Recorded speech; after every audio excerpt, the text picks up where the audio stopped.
بسم اللہ الرحمن الرحیم۔ السلام علیکم۔ سب سے پہلے تو آپ یہ خوبصورت استاد اور شاگرد کی یہ خوبصورت ویڈیو ضرور ملاحظہ فرمائیں۔ بسم اللہ الرحمن الرحیم۔ الحمد للہ فاطر السماوات والارض جاعل الملائکۃ رسلا اولی اجنحۃ مثنی وثلاث ورباع یزید فی الخلق ما یشاء ان اللہ علی کل شیء قدیر۔ ما یفتح اللہ للناس من رحمت فلا ممسک لها وما یمسک فلا مرسل له من بعده وهو العزیز الحکیم۔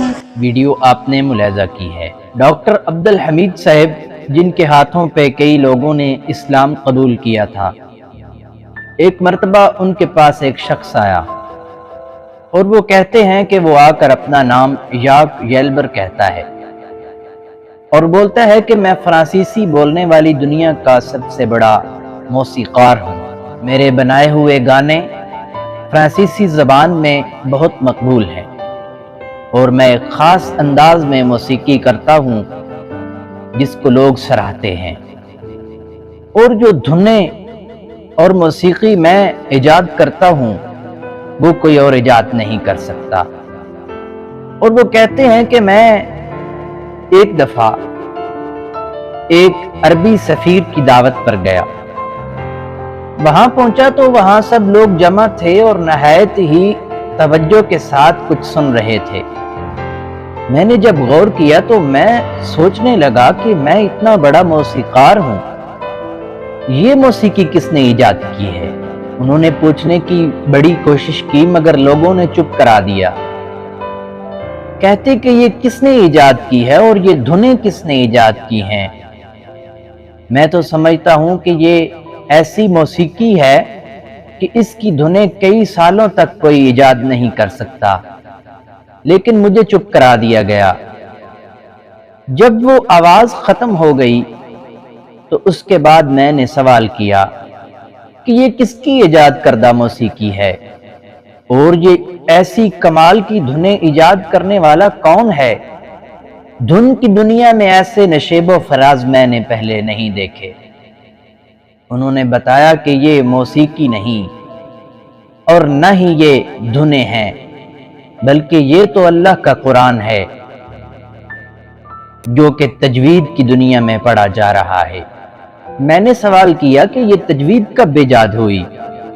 تو انہوں نے کہا کہ یہ 1400 سال پہلے جب قرآن اترا تھا تو نبی کریم صلی اللہ تعالی علیہ وسلم نے تجوید میں اور خوبصورت انداز میں ہی لوگوں کو قرآن سنایا تھا اور سکھایا تھا۔ یہ اس دن کی ایجاد کردہ سر اور طرز ہے۔ اس وقت اس موسیقار نے کہا کہ اگر یہ کسی کی ایجاد کردہ نہیں تو یہ اللہ کا کلام ہے اور اس کا کوئی مقابلہ نہیں کر سکتا۔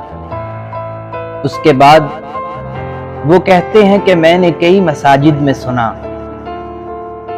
غور کیا، فکر کیا تو میں اس نتیجے پر پہنچا کہ یہ اتنی خوبصورت کتاب قرآن ہی ہو سکتا ہے، اور جس نے اپنے دل میں اس سے پیوست کیا وہ نبی کریم صلی اللہ تعالی علیہ وسلم کی مقدس ذات ہی ہو سکتی ہے۔ اس لیے میں ایمان لاتا ہوں کہ یہ قرآن بھی سچا ہے اور جس کے دل پہ قرآن اترا ہے وہ بھی سچا ہے۔ اور میرے دوستو، جتنی لگن کے ساتھ اور جتنا خوبصورت انداز میں اس قرآن کو پڑھا جائے تو انسان اس قرآن کی رانائی میں، اس قرآن کی نورانیت میں ڈوبتا ہی چلا جاتا ہے، جس طرح کہ یہ استاد اور شاگرد آپ کو پڑھتے ہوئے نظر آ رہے ہیں۔ اس لیے ہمیں چاہیے کہ ہم قرآن مقدس کو اسی طرح خوبصورت انداز میں پڑھیں اور اس پر عمل کرنے کی کوشش کریں۔ بہت شکریہ۔